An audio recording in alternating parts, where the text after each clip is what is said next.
Good morning, students.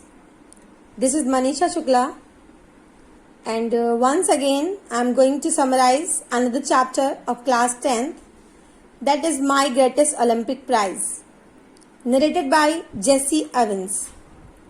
So, before starting this chapter, first of all, I should explain you something about Jesse Evans. Jesse Evans is a sporting legend, and he is famous for his best performance in the Berlin Olympics in 1936. For Adolf Hitler and the Nazis group, Olympic Games were expected to be a German showcase actually, and a statement for Aryan supremacy.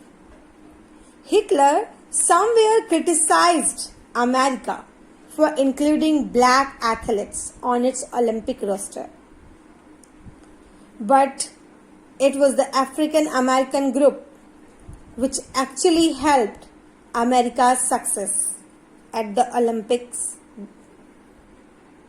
In all, the United States won 11 gold medals and 6 of them by black athletes. You should know that Jesse Evans also belonged to these black athletes. He was a Negro. He captured 4 gold medals in this Olympics and made a record. So now I should start the chapter explanation, like what is given in the story, that how story starts. The story starts with the introduction that it was Summer Olympics which were to be held in Berlin in 1936. It was due to Hitler's insistence. You can say that he had made a statement childishly that his performers, means all the athletes of his team, belong to a master race. So this statement somewhere included a feeling of nationalism amongst every team. Jesse Evans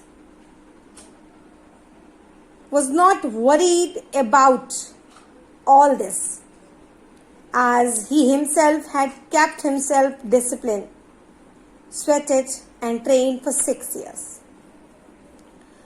While going to Germany, he was thinking of winning 1 or 2 gold medals. He was focused especially on the broad jump. And the reason of his focus or his strength, just because a year ago he had set the world record of 29 feet quarter past 8 inches at Ohio State University. He was very sure, he was very confident, he was very sure about his victory. He was very sure that he will surely win 1 or 2 medals in this Olympics, because he had trained himself, struggled a lot for this, especially broad jump. But a surprise awaited him there. As the trial began, he saw a tall boy hitting the pit at almost 26 feet. He noticed that he was a German and his name was Luz Long. People informed him that actually Hitler had kept him as a surprise.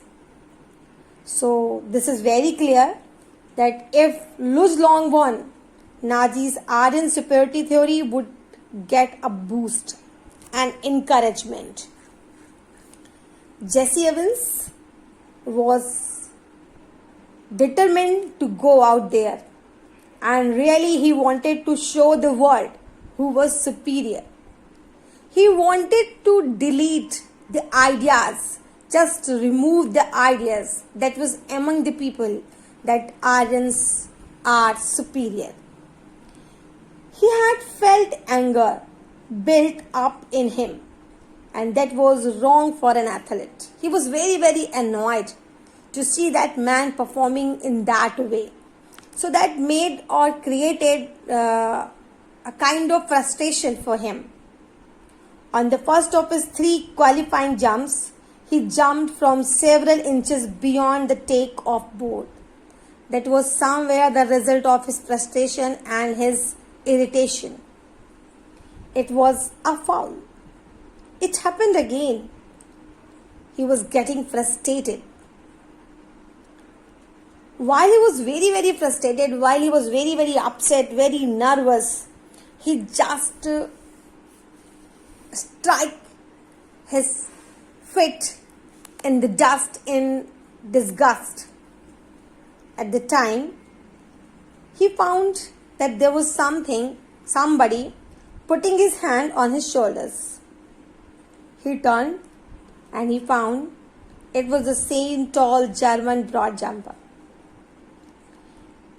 And that was the German, that Luz Long, who inspired him or giving him or explained him the way that he could do much better. He made him realize that actually Jesse Owens could do better.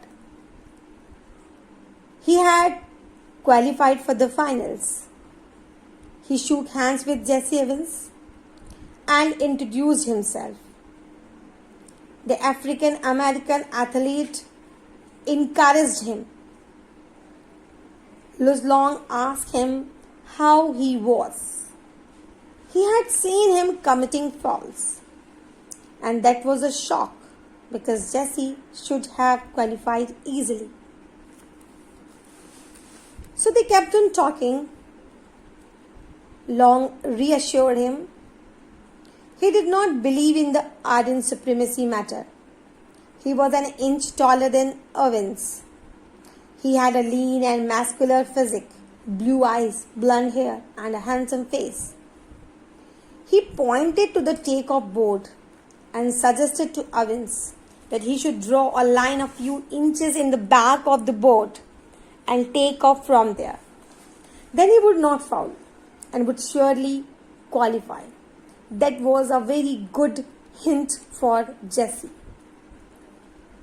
So in this way, he explained him that he must be ready the next day with this hint. Jesse Owens was no longer tense. He was somewhere relaxed. He did as suggested. He qualified. That night, he went to Long's room to thank him. He gave all credit to the German. They talked for 2 hours about various things. They became true friends, though they were rivals. Luz broke his own record. That inspired Owens to do his best. He jumped 26 feet 5 inches. It was an Olympic record. Luz congratulated him. The Führer, which was another name of Hitler, glared at them from 100 yards away. They struck such a great friendship, that if all the gold medals and cups were melted down, it would not be sufficient for the plating on the 24-carat friendship. The motto of the Olympic Games is that not to win, but to participate.